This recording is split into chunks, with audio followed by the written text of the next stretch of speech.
right, welcome back to the Big Scoopers podcast. Welcome back. Trend smashers, the queens of all the chatter.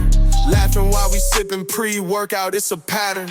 Rolling through the industry with the big scoops. I have a little drink here. This is the new Celsius, not Playa Vibe, but Playa Vibe, and it's so good.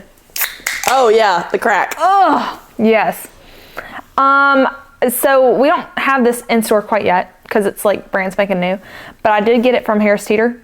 I guess it's not too early to be drinking an energy drink. When you brought it in, I was like, too early to crack that open. I left out. I need to see your reaction, and I won't say anything about what I think about it until you say what you think about it. Because I have strong feelings on this one. I have strong feelings. I'm not going to say which way, but big feelings. Feelings are strong. The Force is strong with this one. Oh God, I've been watching Star Wars too much. All right, sparkling pina colada. It smells like a pineapple-y. Mm-hmm. Oh, I'm nervous.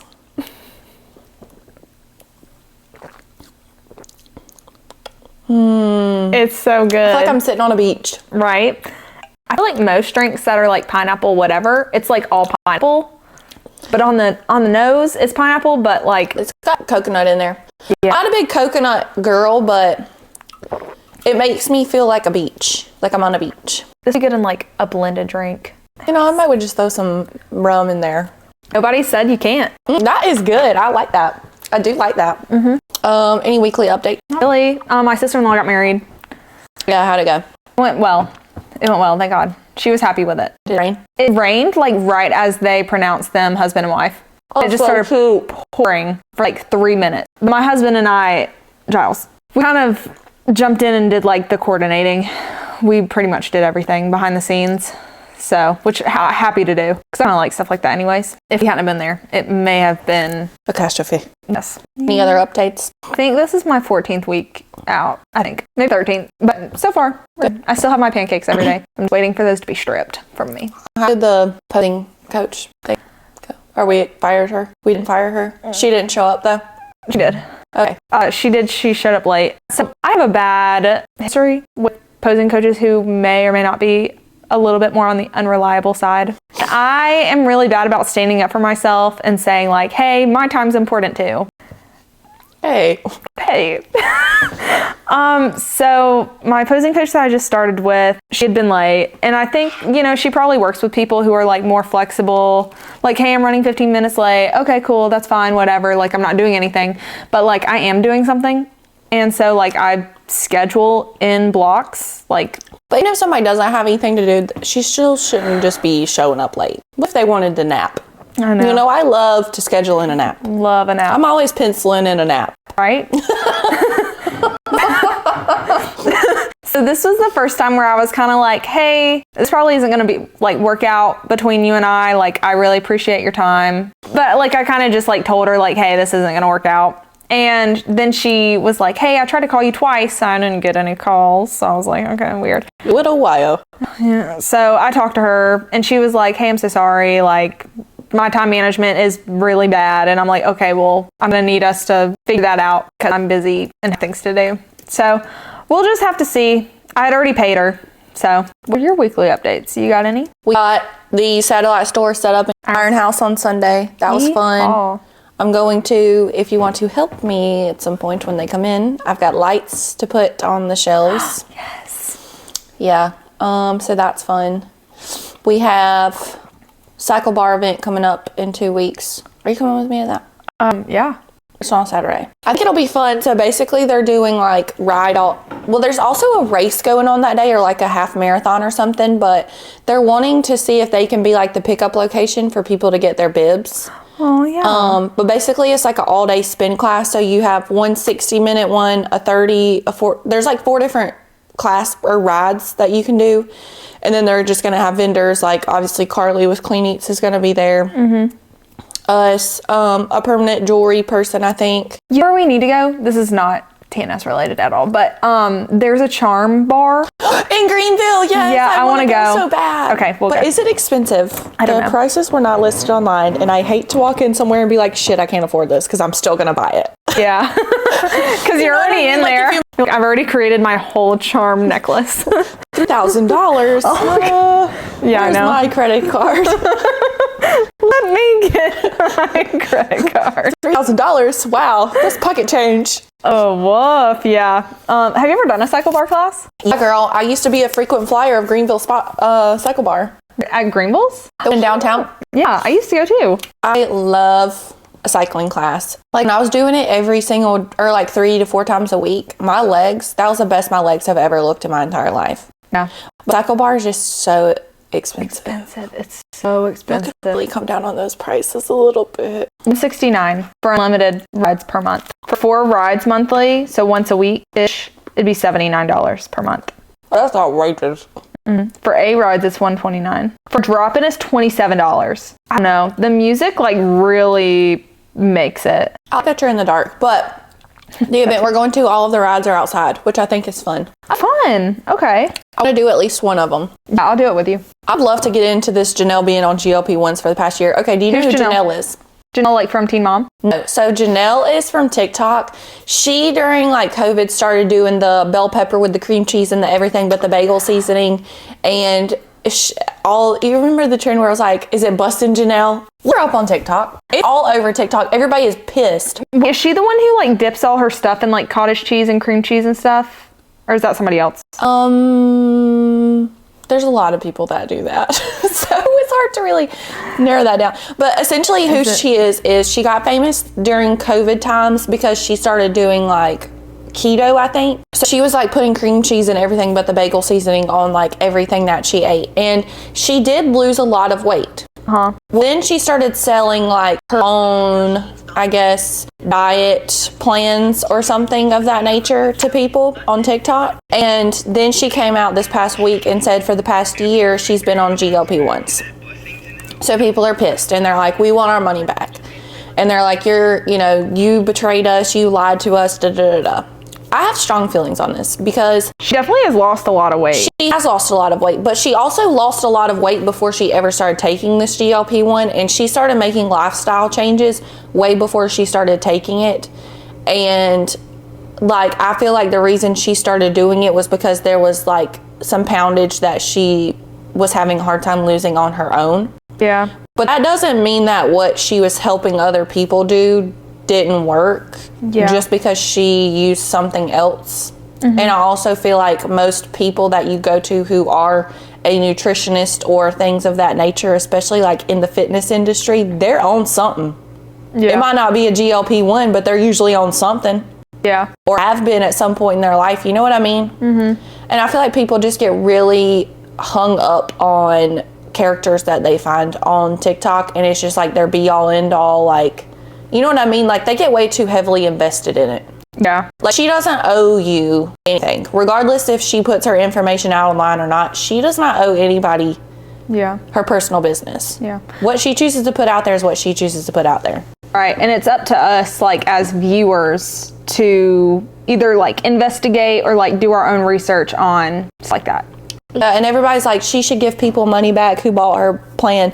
Okay, if you did it the exact way she told you to do it and you didn't lose weight, okay, then ask for your money back. But if it worked for you, then why are you asking for your money back? Because it did work for her. She just had extra poundage that she wanted to lose.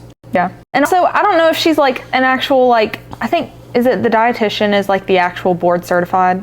She's a nurse. But you should not be buying, and this is a hot take maybe, but you shouldn't be buying like workout plans or like meal plans or whatever from people who are not like certified in that, you know, like maybe like I might feel like I would be able to do some kind of meal plan, and maybe I'll do it for like friends and stuff, but I would not ethically be selling stuff like that either. But honestly, I don't feel like you should. I mean, you can do whatever you want with your money, but you can't be that mad if you're buying it from somebody who's not being 100% truthful either. I agree, and I think people need to take things that they see on TikTok specifically with a grain of salt. Yeah, very, very tiny. Very small. The smallest grain of salt you could possibly find on this earth is what you should take away from TikTok, because I've seen those. I think I've sent them to Jacob, but there is so many videos of Carterine, like the people posting that and being like, who needs a GLP-1 when you could take this? What? I feel like people are just throwing out things and they're like, water, the new Ozempic. Like, yeah, like y'all hear a buzzword and it's just like, go nuts. Yeah, but I mean, that shows you like how crazy people will get for anything. Gotta chill with the TikTok. Bird gummy clusters, the new Ozempic. Now that I could get behind that. I not stop watching Hello Princess. Oh God. And his feet flailing in the background. Just hello Princess. And claps them. I did want to, this is one of those things that I meant to write down a long time ago. Mel Robbins's Ozempic episode. I know we've talked way too much about Ozempic. Have you listened to it by chance? No. Is it new? Yeah, it's like maybe 2 or 3 episodes ago. I listened to it and I have mixed feelings. What were the claims? It wasn't Mel that was saying this, but it was the doctor basically saying like, it's not your fault you're overweight. Yes, the hell it is. Yeah. I mean, not with respect, but yes, it is. Being fat is a consequence of your own actions. Yeah. When you're a child. The episode was called Number 1 Weight Loss Doctor, The Truth About Obesity, Ozempic Dieting, and How I Feel, and I Feel Better Now. I don't know what that means. But Dr. Rocio Salas, she's from Mexico,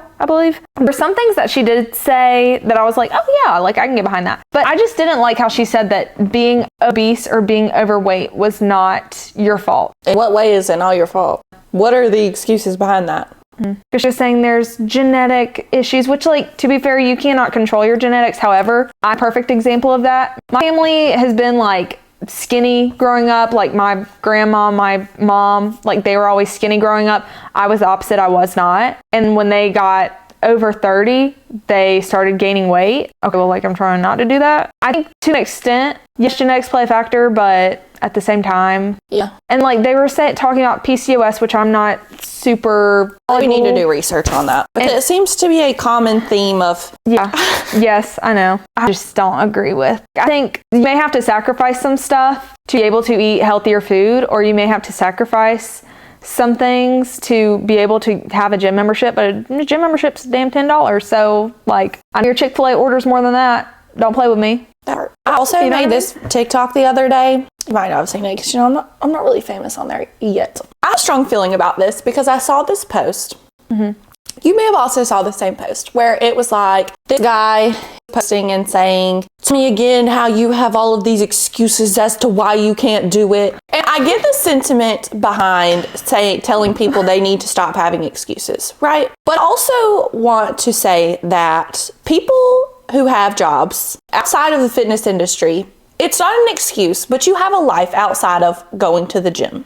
Mm. If you have kids, you have a life outside of going to the gym. Yeah. So going to the gym every single day and worrying about every single little thing that gets put into your mouth might not be the lifestyle that you are capable of having. Yeah. Without literally neglecting your family and job. You know what I'm saying? Yeah. So I don't think that we should be using people having a life and saying that they're using it as an excuse as to why they don't have a Greek god body, especially in comparison to someone who working out and eating well is your job. Because if that's what you're getting paid for, of course you have no excuses because that is what you're getting paid for. I will say, and like I don't have kids and like full-time job is kind of, you know, here and there, but you know, my schedule is, I do have a busy schedule. Yeah. And I think the more you practice like the discipline and like I said, like there are things you may have to give up. Like you may have to, like with your family, like make your dinner separate and make your family's dinner. You know what I mean? If you've got goals, then like you gotta bend and see what you can do to reach those goals. But it is also a learning process. Trying to figure out, okay, like what works? How can I fit this into my schedule? You know, being prepared and being disciplined is like, and consistent. I feel like those are probably like the 3 main words. There should be balance too. But if you do have a goal that you're trying to reach, your balance probably is not going to be. Right. So you got to kind of figure out, okay, what's important? Yes, my family still does need to be taken care of. Yes, I still do need to go to work. But can you prep your food and take it to work with you? Absolutely. Mm. Do you need to go out and eat? No, you got your prep. or whatever, you know? And like your prep can be, it doesn't have to be like only ground beef and rice and vegetables, unless that's what you like. But like if somebody came to me and they were like, oh, like I'm so busy with work and stuff, like I wish I could get to the gym this week, but like it's just not going to work out. And me looking at them and being like, oh, well, that just sounds like excuses when I literally have all the time in the world. Like I can't put myself into their shoes, so I don't think it's my place to speak on their amount of busyness. I especially have leniency, I think, with people with kids, because not that your kids should engulf your entire life after you have them, but like for instance, if me and Jacob had a baby at home or something and he's like, well, I think tonight after I get off work I want to go to the gym, but our kid has like a t-ball game, I would be like, so you're going to go to the, like, you know what I'm saying? Like, what's your priority? Yes, I care that you live a healthy lifestyle, but also these are moments with a child that you can't get back. So I think that there has to be some give and take with that. So like, I would hope that, you know, bodybuilding or something like wouldn't be my husband's main priority while we're trying to raise a family. Yeah. You know what I mean? Yeah, because that engulfs your entire life. And that's when like the priorities shift.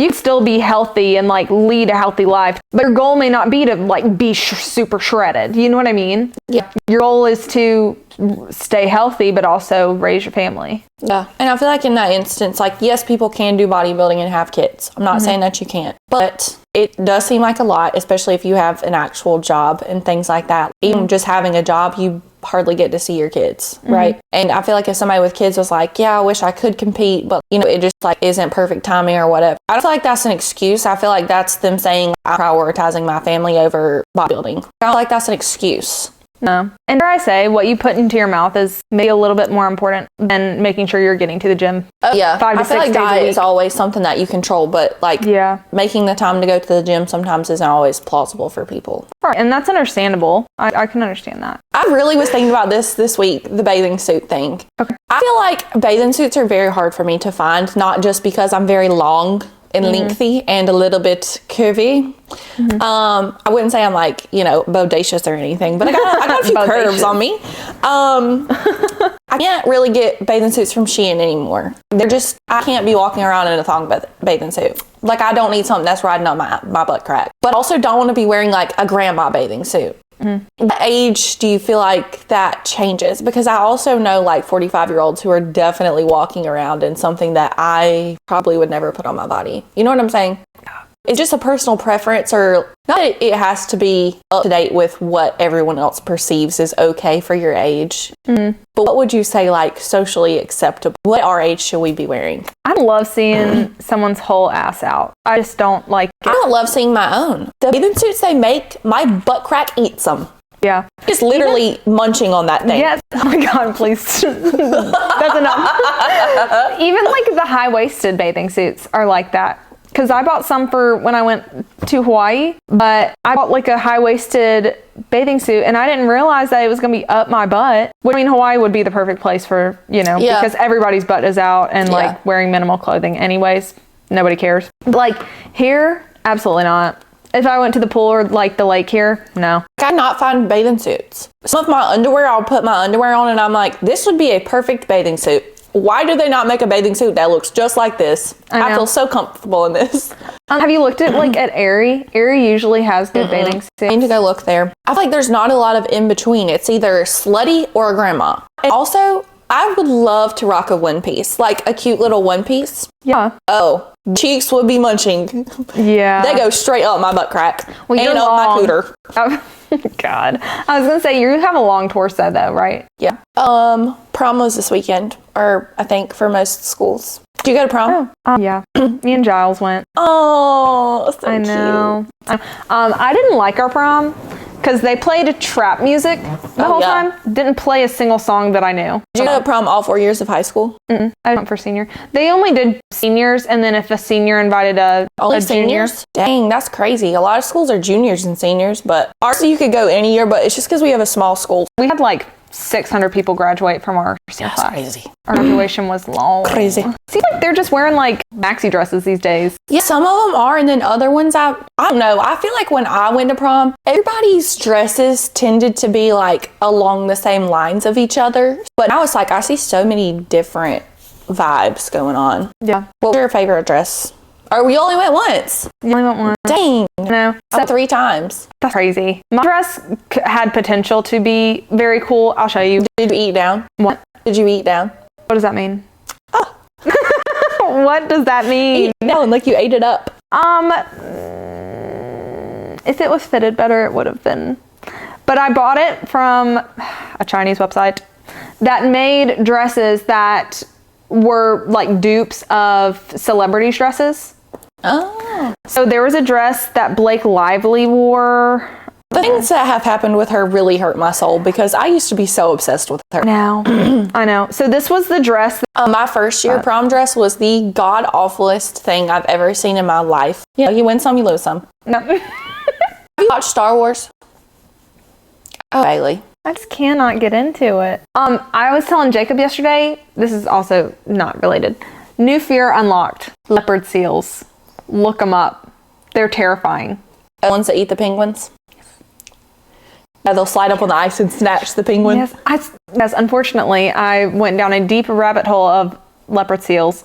And there was a video of it just like picking it up and like slamming it against the ice, like up out of the water. I'm like, also their eyes look... You ever seen Happy Feet? Yes, but I probably traumatically blacked that out. The leopard seals were after the penguins. But in real life, they kind of look like a seal version of like a velociraptor. What? Hold on, I gotta look this up now. Owls are freaky. And their eyes are like completely black. Okay, well, what's the difference in those and regular seals? Regular seals are sweet. Yeah, those big eyes. I know. These things, they have no soul in their eyes. They are kind of cute though when they're fluffy. So regular seals have souls? See, that's cute. That's a regular seal, right? That's a leopard seal, but a baby. And then these things, yeah, I think not. But they live in Antarctica. So I don't really have to worry about. I think I'm good, but I was watching the videos of the walruses. They slap their tummy. Also, I'm starting to see men in crop tops. I've seen those at the gym. Straight men in crop tops. Well, what do we think are straight men? I think they're just bringing it back. I think people used to wear that a lot, right? Yeah, like in the 80s. But I feel like too, girls' shirts are getting longer. Boys' shirts are getting shorter. Yeah. Right? Mm-hmm. You know what? Yeah, let them be exposed. Let us cover up. You know what? Hell yeah. Let's reverse the roles. Have you ever seen Hoodwink? It's so good. Where did that come from? Because there's so many hoodwinked memes popping up on my TikTok. And like, I cannot talk about it with anybody because nobody else has seen it. I can probably quote the whole movie. All right, I ain't seen it that much. You liked really weird movies. I mean, I've seen them, but... yeah. I wouldn't say I just loved them that much. I was raised on these movies. Hoodwinked and Wallace and Gromit. Oh, The Curse of the White Rabbit. Oh, Vengeance Most Foul. We watched it last There you go. We watched it last night. It's so good. Feathers McGraw. We watched it last night. Giles. Giles likes it too. I'm so glad you guys found each other. I don't know. You watched Star Wars though, so I mean. I didn't before I met my husband, if that makes it any better. I didn't grow up being a little nerdo. A little nerd. But I kind of can get down with it. You know what I really want to do? What? I really, really, really want to go to Comic-Con and dress up as something. You know who else likes to go to Comic-Con? Your brother. Yep. I love dressing up. I know you do. We should have a Halloween party this year. I love a good costume. I really want to embody whatever it is that I'm dressing up as.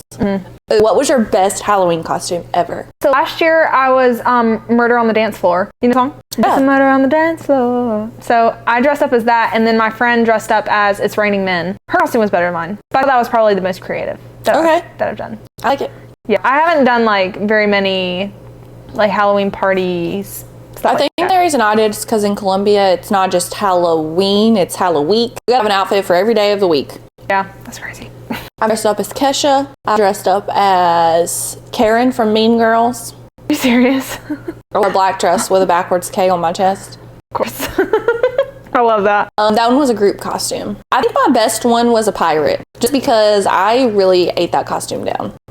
Pirate? Yeah. I think the best costumes aren't like the costumes you get in a bag. They're like costumes you kind of make out of different pieces that you put together. If we have a baby, and then Halloween comes, I want us to dress up as Mandalorians and then have Grogu as our little baby, dress our baby up as Grogu from the movie or the show The Mandalorian. I've also came up with like 4 of those different ones depending on what kind of phase we're going through on being obsessed with things. So we'll see what I'm obsessed with by the time I have a baby. Right. One of them was based off of Mario. Oh, cute. I want to dress our baby up as Mario. Jake could be Donkey Kong. He looks like the Bowser. Oh, wait, yeah. The turtle. Yeah. I came up with this game. All right, finish the Southern saying. We'll see how Southern Bailey is. Okay. All right, if it's sun shining and raining outside, what do Southern people say? The devil's beating his wife. Yes. It's colder than a... What is titty? Yeah. All right, Lord willing and... Oh, wait, hold on. Lord willing and... B. I don't know. Lord willing and the creek don't rise. Oh. Wait, I didn't know that. Okay, he's as nervous as a long-tailed cat in... Hell? a room full of rocking chairs. I've never heard that before. Ain't that a hoot and... A holler? A half. Hoot and a holler and when you were... That's heard the way I said that. Hoot and a holler. Heavens too. Betty? You're finer than a... $2 bill? You're finer than a frog's hair. I don't know what kind of Southern sayings some of these are. Okay. They must be some backwoods stuff. This is the last one I ask you. You about made me jump. Say again? You about made me jump. Out of skin? I'm a britches. Say it. They were good though. Thank you. Red eye. Ready? Did you mean to say that? Yeah, I'm ready. Okay. Take 3. The Fall of the House of Creed, the finale. Last time on the rise and fall of Mason Creed, the whispers turned into shouts, the job changed, the story got messy, but Mason kept spiraling forward until the community finally pushed back. And when they did, it wasn't just a whisper war anymore. It was exile. Segment 1. The police report plot. After the cease and desist, after the false claims, after the job at the box warehouse, Mason made a new move. He filed a police report against John Rochester, a Texas Steel member and local member of the Star Fleet, through SLED, hoping to get John in legal trouble or fired from his position. Why? Because John had called him out publicly at the gym for spreading lies. But it backfired. When John found out about the report, he confronted Mason directly, in the gym, in public, with witnesses. John yelled across the room. Mason hung his head low, said nothing. The confrontation was loud, messy, unmissable. But it wasn't over yet. Segment 2. The entrapment fail. The next day, Mason came back to the gym with a new plan. Armed with his cell phone camera, he tried to bait John into reacting again, this time hoping to catch it on video. Mason approached John and said, "That's why you lost your job." John, calm as ever. "I didn't lose my job. You filed a complaint. I'm still here. But you lost yours." John realized the phone was recording, stayed calm, backed away, and gym owner Alexander had to physically step between them to stop things from escalating. And then Mason looked around the gym at everyone watching this weird showdown and said, "I'm going to need statements from all of you for court." And everyone laughed, scoffed, walked away. Nobody, not a single person, agreed to be his witness. Segment 3. Banned from Texas Steel. The very next day, Texas Steel reviewed the footage. Clear entrapment attempt, aggressive behavior, creating chaos at someone else's business. Mason Creed, banned permanently. No appeals, no second chances. Segment 4. Fallout and flameouts. After being banned, Mason lashed out. He posted a 2-star Google review for Texas Steel, unloading a slew of misinformation about the gym, its members, and its culture. But the community was ready. Members and friends of the gym flamed his review so hard that Mason rewrote it, not once, not twice, but 5 times, trying to salvage his dignity. It got worse. 2 members of the gym screenshotted his original review with Mason's name clearly attached and posted it publicly on their own social media pages, tagging the gym, tagging friends, making sure everyone had saw what Mason said. There was no escaping it. The entire Texas Steel community saw him for what he was, a problem, not a victim. Eventually, he deleted the bad reviews and left a 5-star rating out of guilt. Because deep down, he knew the review wasn't about the gym. It was about his own embarrassment. And then, the shame rolled in online. Instagram DMs, comments, story call-outs, people questioning his intentions, calling out the lies. And Mason, he couldn't handle it. He deleted himself off of Instagram altogether. Gone, silent, ghosted.